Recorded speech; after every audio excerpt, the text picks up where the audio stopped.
Y'all, thank y'all for coming since we got a quorum. And looks like the Ag Committee did when I first got up here. All these D's and one little R. I'm glad it ain't a controversial bill. But we do have a quorum. Ellis, you mind asking a blessing on us, please?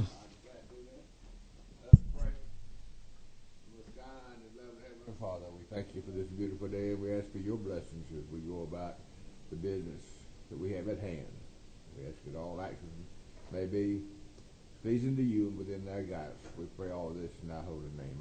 Amen. Thank you, Ellis. Lynn Moore, do you know, or anybody in the audience for that matter, know anything about how Tony Celia is percolating? Terry, you know? Back home now. Yeah, back home.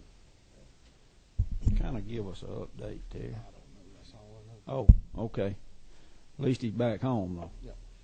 You still got the trach in? Or? I think the trake's out. Go ahead, Limo. I mean, we don't know. I just thought about it coming in this morning, and we need to. About a week ago, and Jeff reported at the hospital, and he was doing real well. As a matter of fact, I was really surprised how well he looked. I mean, he had lost some weight, but as far as his physical features, he looked like he's never been sick a day in his life. And that made me feel real good. He's been through a whole lot, and so has Miss Judy, and we need to remember maybe every chance we get. Hope he hurries up and gets back up here. We were real fortunate to have the High Chairman of the Natural Resources Committee in the other chamber with us this morning to present Senate Bill 400. And I think Billy Maddox is going to be handling this bill for us since he's a lawyer type.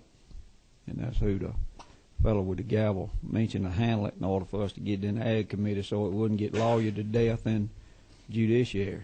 So that's how it wound up in here. So go ahead, Mr. Chairman. Thank you, and good to be with everybody this morning. It's a beautiful day outside, isn't it? That's some good rain. We need it. Senate Bill 400, if you remember, over the last summer we've had quite a tough year with forest fires. And over the past year, the Forestry Commission has about 1,692 arson fires in the state of Georgia. So we're having some pretty serious problems with arson fires in the state of Georgia. And also this legislation deals with two things. Creates the arson of lands in code, and then also it gives some flexibility to the investigators for Georgia Forestry Commission to also have some leniency also. So it's got both in the bill.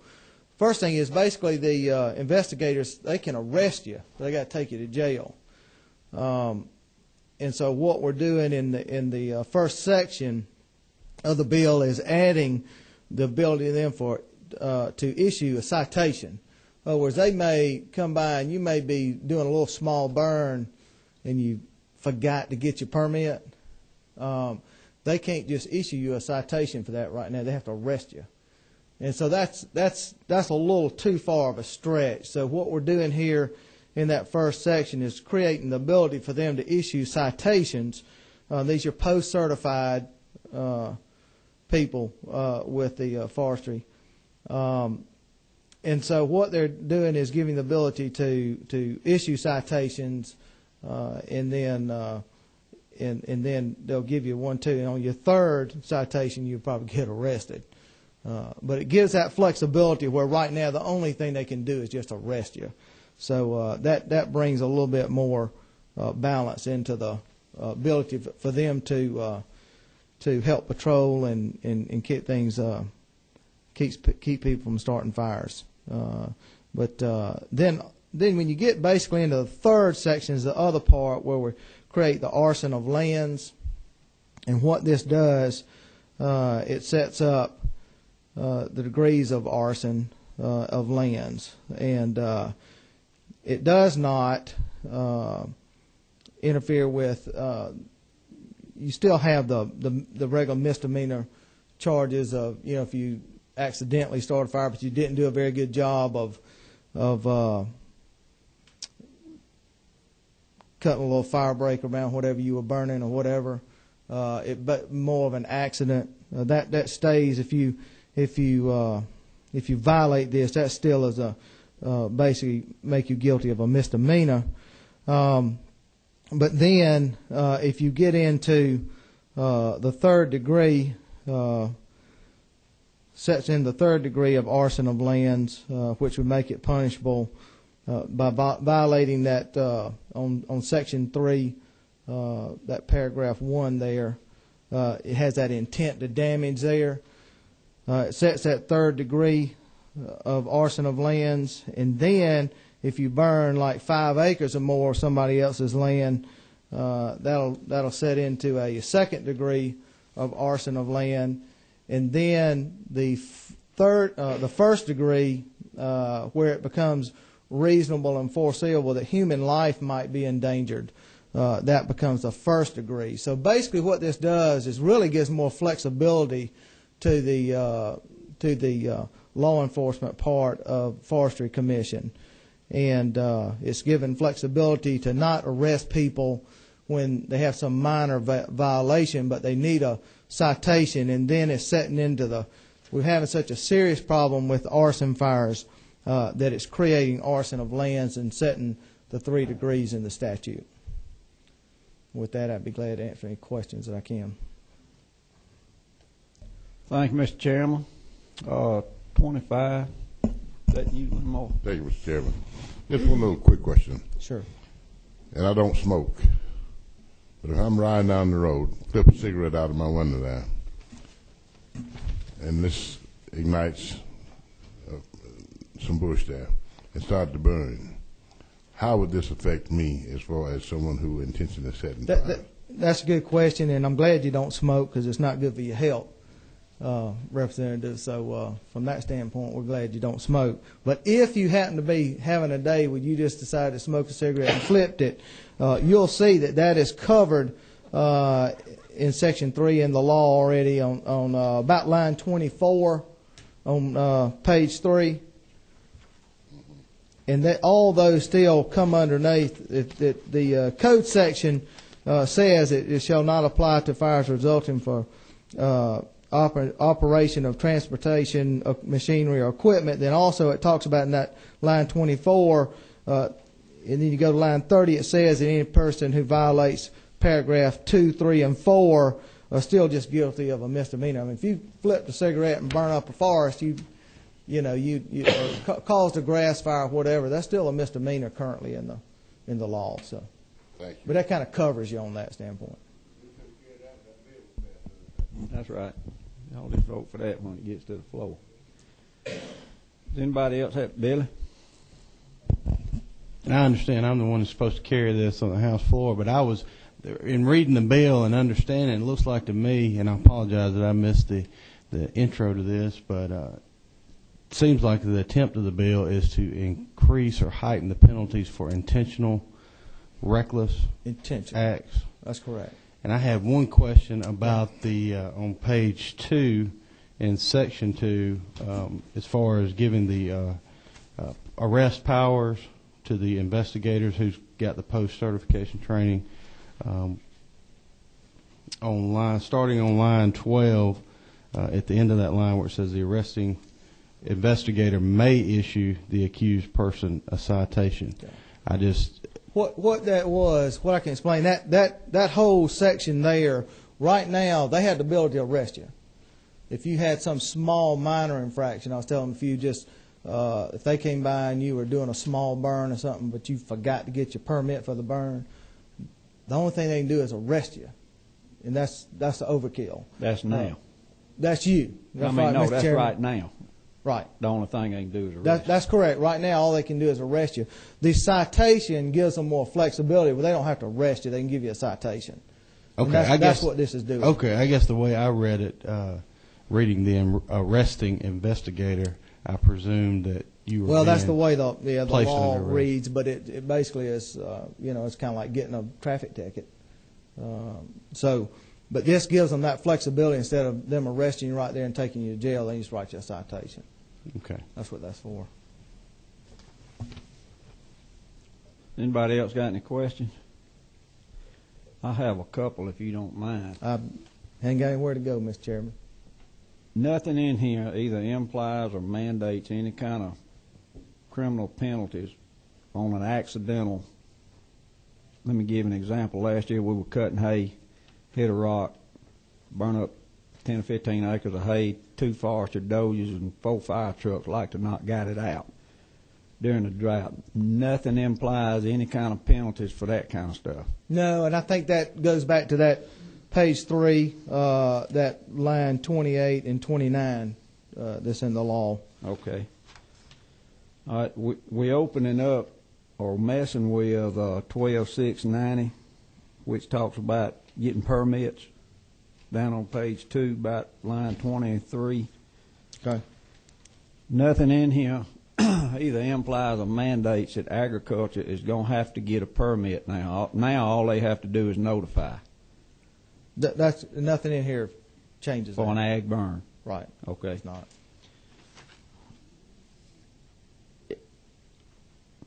I'm not going to do it because I don't want Robert Ferris having a heart attack.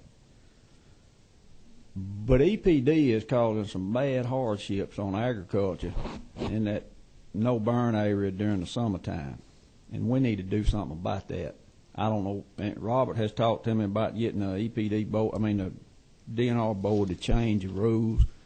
But they are using counties where I live, where Terry lives, their clean air to mitigate Atlanta's air problems and are banning all burning, even ag burns, even dozer piles. Now I don't have a problem with them banning piles that are pushed up for a subdivision.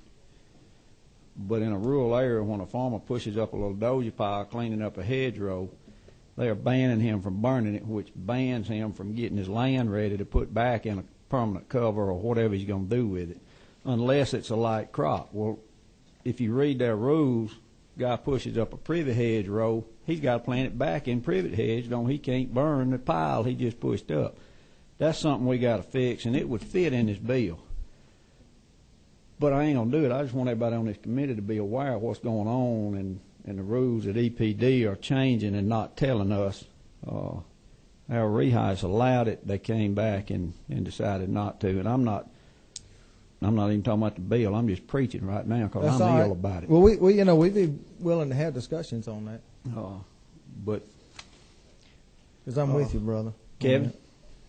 Senator, I just had a question, and I'm Sure. sure there's a reason for it in here, and I'm really glad you brought this bill. On line 36 of page 3, what was the reason for making a 5-acre limitation? In other words, if I burn 4 acres, I wouldn't violate that. Well, I think there's a line at some point you draw. Could make it 10. Could make it. You start to get into valuations of real money when you start adding acres. So I think there's just a point in time where you got to draw a line. It could have been 3 acres, and I think that probably you're just coming into value of money too there. Right. So. I mean, to a city boy, you burn up an acre and you burned up my whole house. That's right. And that's so if that's but something in a y'all forest, are comfortable if you with burn out an there, acre, it's not that much. And that's why I'm right. saying if you're comfortable with it, that's fine. But Yeah. I mean, I'd certainly be if you wanted to bring it down to 3, unless you thought that was too hard to manage. But whatever. I think it is, and I think it basically when you look at it in the context of the burn.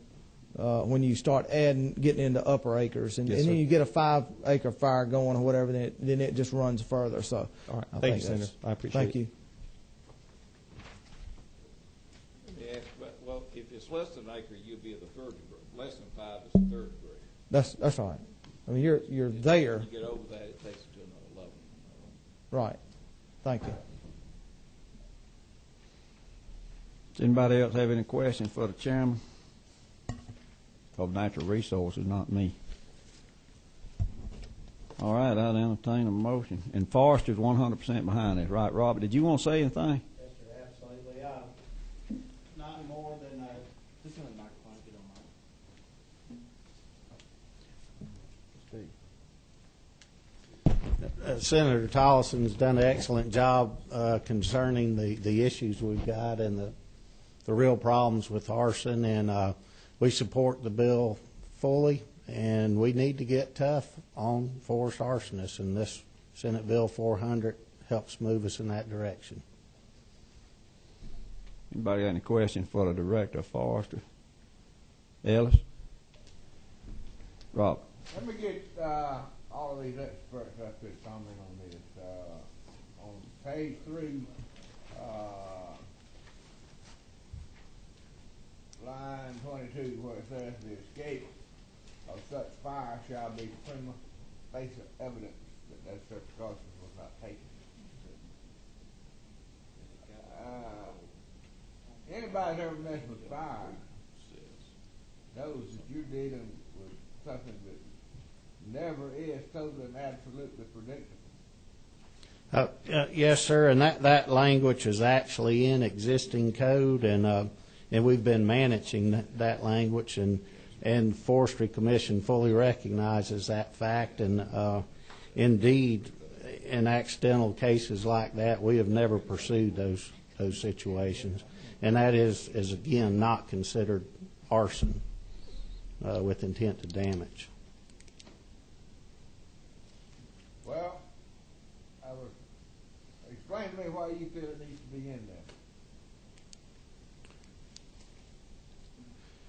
I think basically number one, that's current law. That part is, and I think that, and I think in there again, that basically falls under guilty of a misdemeanor. But I think at first glance, I mean that's basically what that means at first glance. But then as they investigate it, then if it's not the case, then that's fine. So basically that's what that means at first glance. It's assumed to be true. I realize this is current law, but we're strengthening the arson provisions of the law here. And what? I can cite an example there where we may move forward with that. We have in the past had landowners that would not put in pre-suppression fire breaks, and they would set their woods on fire and then call us and say, hey, they need fire breaks out here, fire's gotten out. And for cases where folks are not following good practices, that prima facie evidence does allow us to address those individuals from a misdemeanor standpoint. So, well, that's just, I've dealt with too many situations with controlled burns where you just do every thing you can imagine trying to be safe and protect yourself, and still have that stuff get away from you. And then when you put in a phrase here that we're already in law, I realize. Sure. Yes, sir. Again, we recognize that. Wayne? I just want to point out the language on line 21 of that page. It says, without taking necessary precautions. I think what Ellis is worried about is that if you're young and wants to fly a kite and there ain't no wind, all you got to do is light a fire somewhere and the wind will kick up. So that's what Ellis is basically saying. The statement in there says that the fact that it escaped, Right. It prima facie evidence that you didn't take the precaution. And let's be like that would wipe out the statement that you referred to up there, Wayne.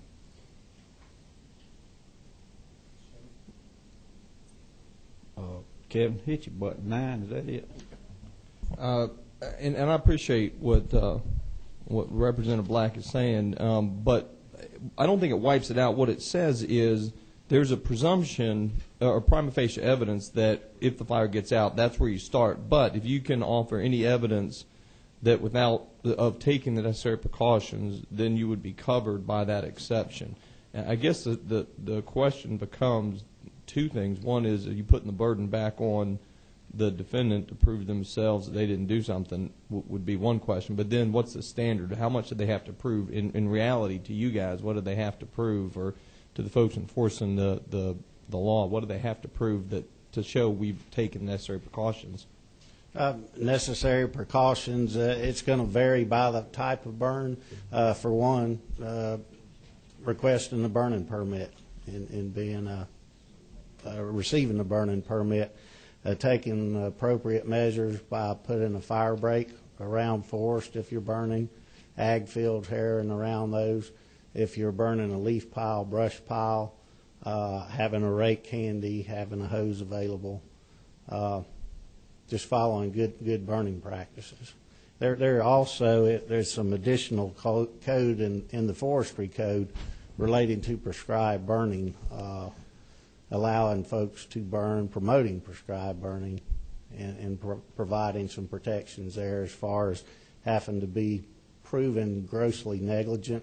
Well, let me ask it this way. I mean, there's a difference to me between a presumption and prima facie evidence. And what I want to ask you is, in other words, just because a fire gets that way, I assume y'all are not going to start bringing charges. What we're going to have instead is, if you, in looking at all the other evidence, a lack of a rake, a hose, burn, whatever it is, then you would say, because of that, and in light of the fire getting away, then we have charges. What I think I understand what my colleague is saying. If on the other hand, just the fact that a fire gets away starts to bring charges, and then you've got to prove that you did all these things, that's a little bit different. And it doesn't seem to me, if you're not using the word presumption, that maybe the first description I had, where you're not assuming that because a fire gets away there's a problem, only if, taking all those things together, then you look and say you didn't have all these things, and the fact that the fire got away is evidence. Am I reading that correctly? Yes, sir. And is that how you do it in practice? That's how we do it in practice, and that's the intent. Okay, thank you. And I don't know if there's some modification to that language that. If it had presumptions, I'd have some real problems with it. But if it's for just the reasons that Representative Black stated, but if that's the way y'all are doing it and leaving it at prima facie, that's fine. As you're stating it to the committee here, that's how you're doing it. All right. Got it, Kevin? That's it. Thank you, Mr. Chairman. Well, we got a DeKalb County farmer lawyer that understands Latin. I had 2 years of Latin and still don't know what prima facie means. Steve, did you want to say anything? Thank you, Mr. Chairman. My name is Steve McWilliams, and I'm privileged to represent the Georgia Forestry Association. And we just want to say that we overwhelmingly support this legislation, both for the enforcement tools that it gives to the commission and the protection it gives to landowners who year after year lose more and more of their property to arson. So we stand in support of this legislation. Anybody have any questions? Billy, you comfortable? Okay. We better vote while we still got 5. Got a motion, second. All in favor say aye. Aye. Opposed, no. Thank you, Mr. Chairman. Thank you, Mr. Chairman. Thank you, committee members.